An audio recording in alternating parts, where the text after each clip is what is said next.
Oh, yeah. Check one, two. Testicles. Welcome. Okay. So, what we're going to do here today is go through what I did for Rampage by Darko. Today we're going to. Welcome. Today we're going to go through the Darko stuff for Rampage. As soon as it came out at midnight, I was excited because I thought it was like the whole album. It was actually just a song. And then I was like, I'm going to do a cover for it. I'm going to cover it. I'm going to be the first person to cover it. But some dude covered one part of the song in the wrong tuning. And I accused him of having the whole album illegally, because I know there's websites. I used to do it back in 2009 because I'm old. You know, they would have the album and you would be able to download it and listen to it before it even came out. I accused him of that, and I'm sorry. I deleted it because he's probably in another country and got it before midnight. My midnight. Either way, I've been listening to the song because it's fucking great, and I'm jealous because of how awesome it is. It's exactly the epitome of what I want to do with my 10-string guitar. I got this thing, and I just make bullshit with it apparently because no one listens to my stuff. Whatever. Fuck it. Who needs an ironing board with strings anyway? I just need to give up. But I'm not giving up. And I decided to start playing that song, and I've been having fun with it. And I kind of just ended up being like, all right, I'm going to record it and see how it sounds, how I can get my 10-string to sound like that. Well, I didn't. Because the pickups in the 10-string are real floppy. So what I did was use my 8-string. My 8-string guitar is a Schecter. This thing's great. This guitar is freaking amazing. It's never let me down. So anyway, what we're going to do is go through what I did. I kind of accidentally made a cover. And by accident, I mean I started chasing the tone and decided to start recording the guitar takes with the song. And then I realized it's been a week now, no one's made a cover of this song yet. So I continued. So I kind of accidentally made a cover song of Darko's Rampage. And also, I got really into the synths that are in the song. And that's what really kind of grabbed me. And we're going to start with that. So in my DAW here, we have Mixcraft Pro Studio 10. I love Mixcraft Pro Studio. It is very user-friendly, and I was glad to see that Jake from Reflections uses it. They just released a song called Scapegoat. And I talked to him the other day on Instagram, and he showed a little bit of what he did. And I was like, dude, you're using Mixcraft? And he's like, yeah, dude, it's so user-friendly. I'm like, yeah, bro. Mixcraft is great. It's cheap, but it's very good if you have a good computer to do huge projects with. But it's also good for cheap computers when you don't have huge projects. Just don't use a cheap computer with huge projects or you're going to have a bad time. Anyway, so Rampage is a fucking awesome song. And what we got is the actual song up here in orange, and then my RX-7 version in teal. The red is the guitar. The pink is the lows of the guitar. And then in the yellow is the synths. My nose was itchy. First off, we take the original song. We put it in here. And we chop up to where the first big hit starts. So we got the dissonance into the big hit. What you got to do, in my opinion, is to match it to a metronome. Most modern songs you can find a tempo to. If you're looking at like Led Zeppelin or some type of like 90s to 80s or back, you're not going to find the right tempo because they all played the song at the same time without a tempo. But this stuff, it's just two dudes. Of course they're going to play it to a tempo. And that's fucking great because that means they can keep time. So we're going to match that. I found it to be 140. I decided to do 8/4, not 4/4. So the tempo sounds like this. We're going to turn that metronome up drastically so you can hear what I'm talking about.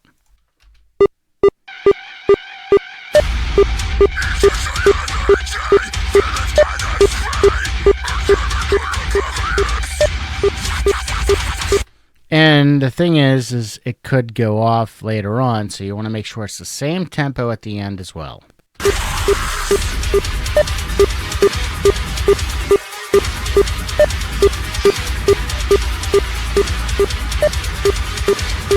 Alright, it's 140. Alright, we figured out the tempo. Next, we're going to put on a EQ. My cat's scratching at the door. Leave me alone! Alright, anyway, we're going to take out some of the rumbly lows, add some highs, and we're going to get rid of the mid frequencies so my guitar can fit. So this is what the song sounds like by itself.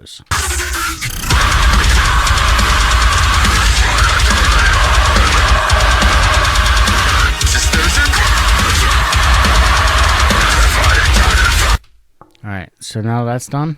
So the next thing I did was RX-7 by Isotope. They have like RX-11 or something out now. But anyway, I'm too poor for that. And I still have my version from a few years ago. You can take already mixed tracks and remove guitar, vocals, drums, or bass. Or the opposite, turn them up. So it had a bad time figuring out what guitar and the synths and the screams were. So it kind of took out everything. So I set it to do that and just leave the drums and the bass, basically. So this is what it sounds like.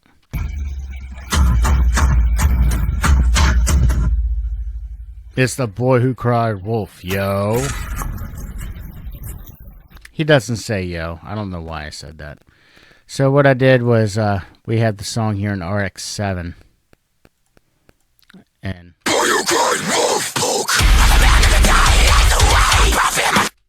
we get a music rebalance.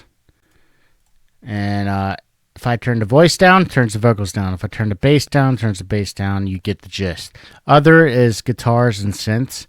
But if I were to turn this down, it's going to turn down like some of the screams too, because it cannot differentiate the distorted guitars with the distorted screams. And the sensitivities is how much it decides to pick out what is guitar and what is screams and everything else. So if I were to do that right now, it's pretty.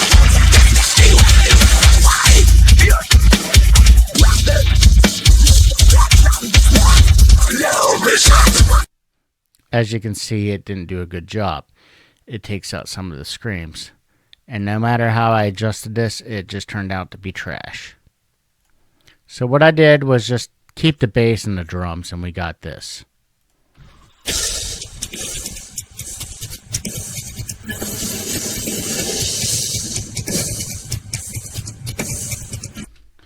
So what I did was, like I said, take the EQ and EQ out some of the guitar of the original song, and then I used another EQ to trim out some of the hissiness of the RX-7 take. And we got this.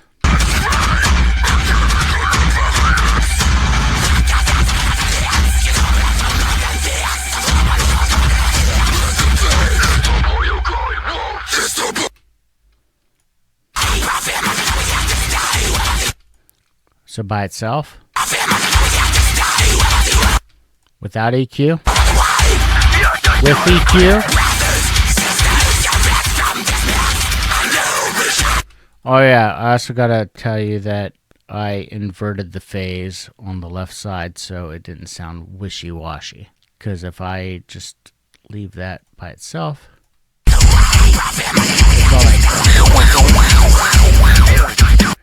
it sounds like it still sounds that way, but it's not as bad if I turn the invert phase on the left. Yeah, that's the nerdy side of the actual song, of getting it prepped for a guitar cover. When you do a guitar cover, prep your shit. Because if you just set up a camera and play, which I used to do in like 2008, 2009, it just doesn't cut it anymore. So this is what we got.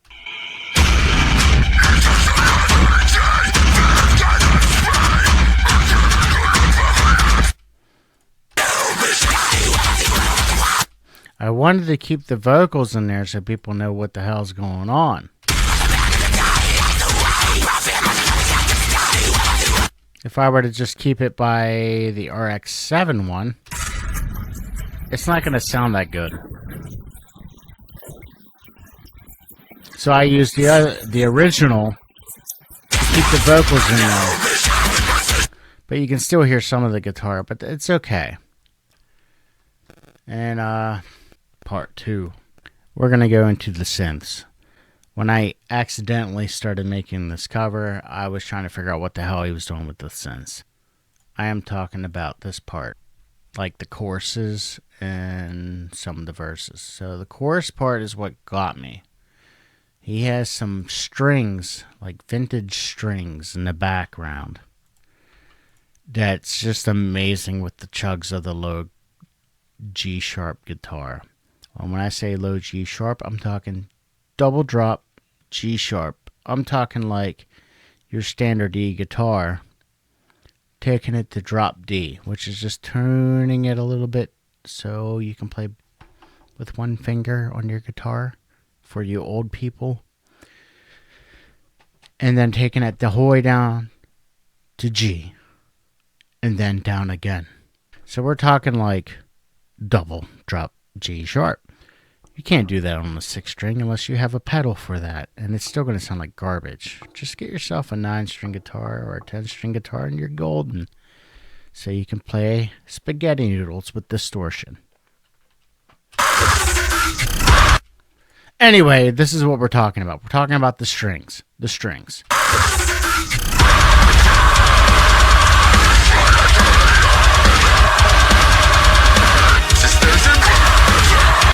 Listen to that. That sounds amazing. I had to figure out what the fuck that was. I know it's like a pad and some soft strings of some sort. So I went to Mixcraft here, and I went to my favorite sound in the pad section of Bright. And I even started because I've always liked the sound. It's called the biggest pad ever, and it sounds like this.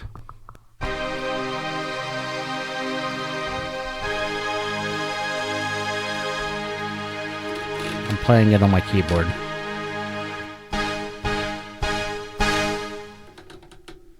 So anyway, that's what we got. So I decided to use that because it kind of reminded me of that sound, but also I really like that sound.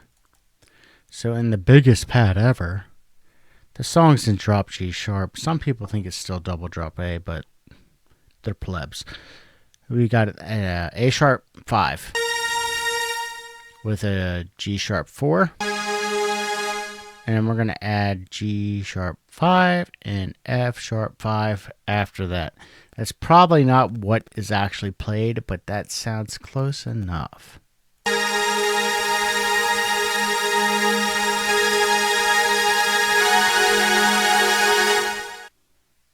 And that is played on my keyboard. And then I perfected it up here because MIDI. Still not happy with that. I decided to add whatever the hell this is called over here. Operations, whatever. This is what this sounds like. And it's basically the same thing.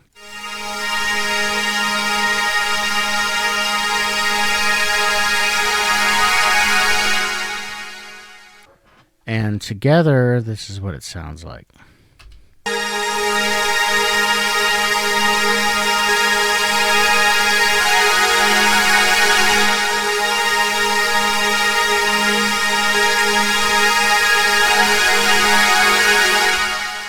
Now, so my GoPro died. Let's roll with my phone camera. Anyway, so don't quote me on what the keys are. That's probably not right, but it's close enough for me to do a cover. And this is what you got.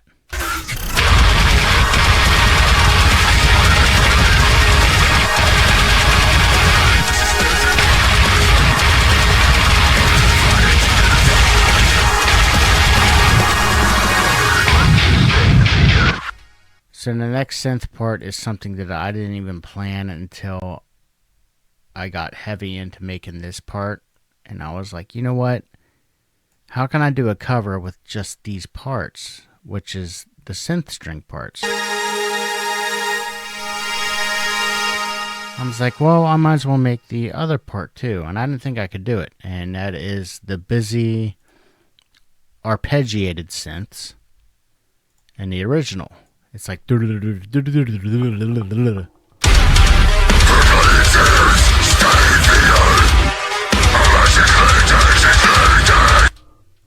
so what I'm doing here is just half-assing it with a synth master. And we're going to use ARP rolling bass.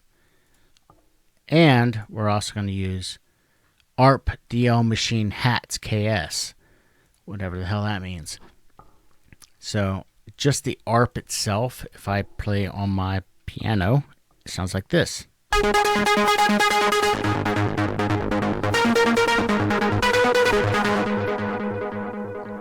So if I hit one key, it's just going to play an arpeggio. So if I just hit one key on my keyboard, it plays an arpeggio, which sounds like this.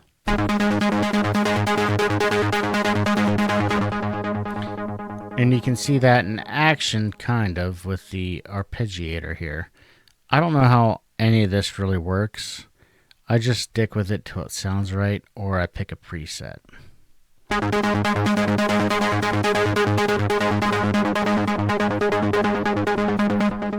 So if we hit the G sharp key and alternate it with some of the other keys,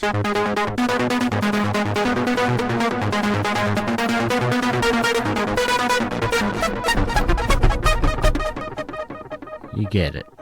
And then I added some other stuff because there was like clickies and hi-hats in there. So I added some of these hi-hats that sound like this.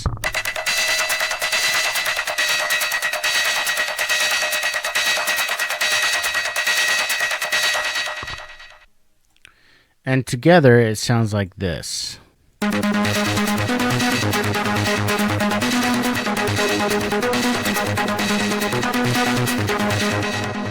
It's not the exact thing, but with it, it sounds close. Which is all I really need, because it doesn't have to be perfect, because then I'd just be copying them, right? I don't know.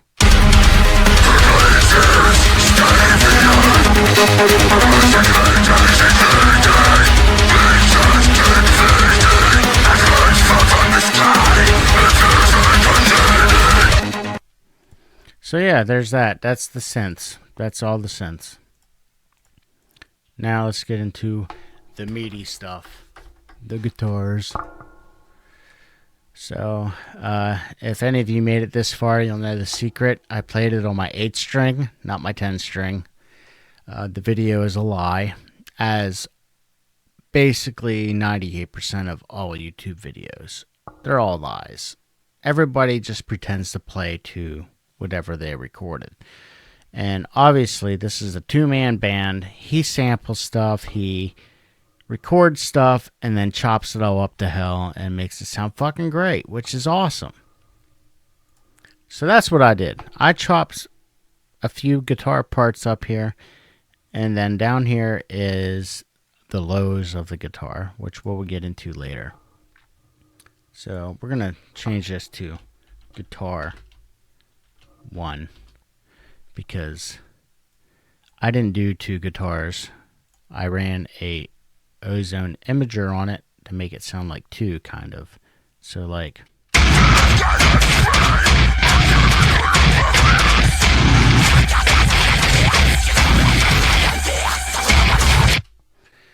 so being on the A string, it was really kind of hard to get it to be tight with double drop G. I don't know how to explain it other than playing a spaghetti noodle. So when you have to abruptly stop, it doesn't want to abruptly stop. It still wants to flub a little bit. So instead of going chicka chicken, it's more like chicka bloop, chicka bloop, if that makes any sense. So the guitar is a little sloppy, so I really had to gate the hell out of this. And those are the gate settings. I'm using Bias Amp by Positive Grid, and it is a tone I found on the cloud called Bulb Gent. And then this is the settings. This is the gain, bass, middle, treble, presence, and master that I used. You're going to have to use your input and your output on your own, and I recommend always using the noise gate at the maximum settings. Everything else in here, the EQ, the preamp bulbs, and all these settings, the tone stack, the power amp, the transformer, make sure it's fat style with the 513 GT. And the only difference I did, all this is stock for the bulb gent setting. But the cab, I put slightly over here, by this far from the speaker, with the 4x12 tread plate. Although I almost went with the 4x12 green 25s, but there was a little too much bass. But I really liked how they sound, but there was too much bass. And this is the EQ settings for that, and don't worry about amp match. No, I'm not using that. I'm not using that right now. That's just a headache in itself. So yeah, that's what I did. Basically just bulb gent. And then I threw on a bass Go Punchy by Acoustica compressor on it, and I put the output gain to 3%. So when I play the bulb gent with that compressor, as soon as I hit that thick string, that spaghetti noodle string, it's attacking it like no other. It's just like, any quiet sound is going to be amplified to the max. So as soon as I hit that string, it's very percussive and it's very genty. The gent. E. So as soon as I hit the fucking guitar strings, it's just like, it's gone. It's punching you in the face. And then I use the ozone imager with these settings to make it sound like two guitars, not just one. So we had the dissonance here, which isn't that important. It's higher than the normal dissonance in the original song. So let's go into the verse 1.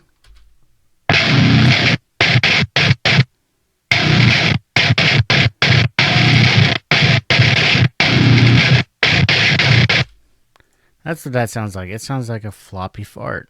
But without the ozone imager, it doesn't sound like two guitar players. With it on, don't let the ozone imager or any stereo field type of thing deter you from writing 2 to 3 or 4 guitar tracks. Since this is just a cover, I didn't bother making 2 or 3 or 4 guitar tracks separately, because who really cares? But if you're recording your own stuff, please make 2, 3, or 4 separate panned out guitar parts. But if it's a cover, who cares? So for the verse 3, and what would be also the outro, I call it, I use a whammy pedal. This is my pedal setup. I got the XP100 whammy, and I have it on setting 14, and that's 2 octaves. And then I have my whammy DT, and I have it set up for 1 octave up, And then I have just some Behringer stuff. I use this for my orgy covers, and then this is just a little bit of extra high end, and then an extra noise gate. This is for my synths and piano. And then that's my computer down there, which I am using a Creation Station. And I love it.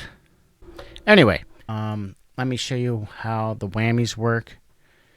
I do that with my foot.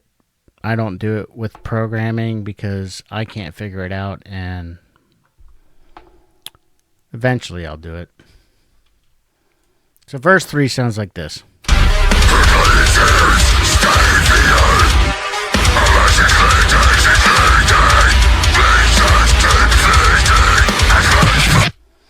So when I come in, I have the whammy parts.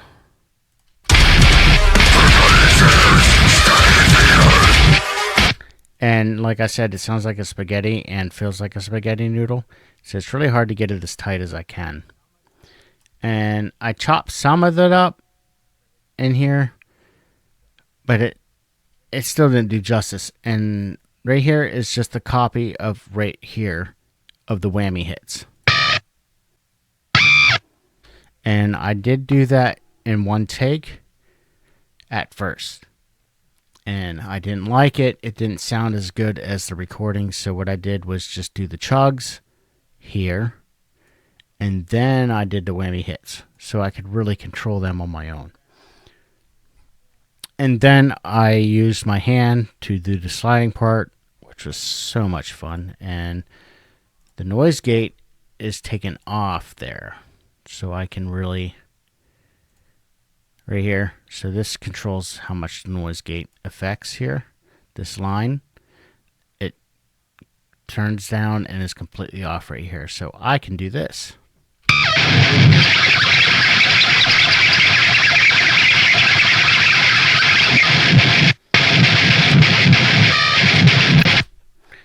And I thought that was fun. I love when they do that. I love when bands do that. And I should do it, but I don't know. I'm not creative enough. I don't know. And another important part is the lows of the guitar. So what we got here, let me link them real quick. All right, so what we got here is, so what's next here is the lows of the guitar, which is in pink. And it's literally a copy of what I played, which I played in 3 videos, but I only used 2 videos for the guitar parts. But there's 3 times that I played this. So I recorded the part a couple times. This part here is different from this part and such. But anyway, this whole part is copied and pasted down here. So this here is the same as all this. And what I did was run a noise gate, obviously, real tight settings, and then my favorite for bass and also lows of the guitar is modern rock bass, and then a paramedic EQ equalizer. A paramedic. You need a paramedic after seeing this type of shit. But yeah, I love cutting the boxiness and a lot of the mids out of the bass. And then we used a compressor. But I usually use this for bass, but I used it for the guitar. And this is what it sounds like by itself.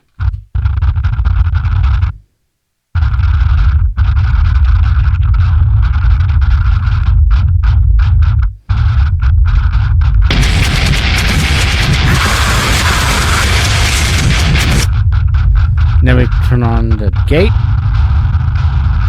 But that's not all. What I did was I took it all and I made it 12 decibels lower because it seemed to give it that Darko punch that they like to do. So, for example, we're going to go to the chorus and we're going to play that so you can hear the difference between minus 12 decibels of already the low.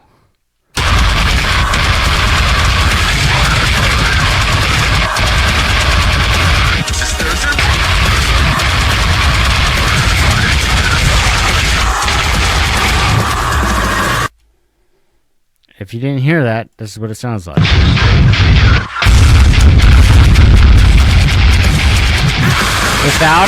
Without it, it sounds empty. With a little bit of it, it sounds full as your face.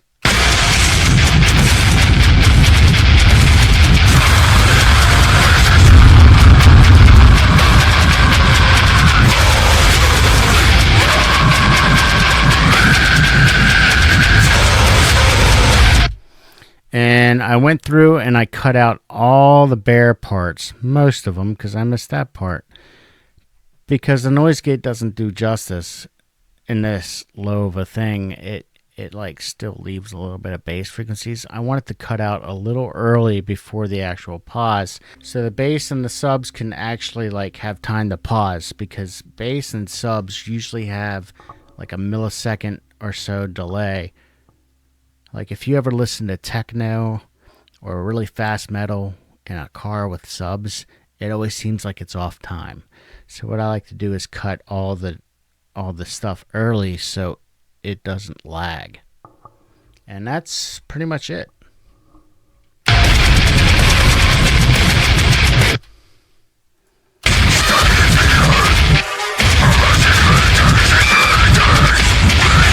I gotta go pee, so that's all, guys. I gotta go. Bye.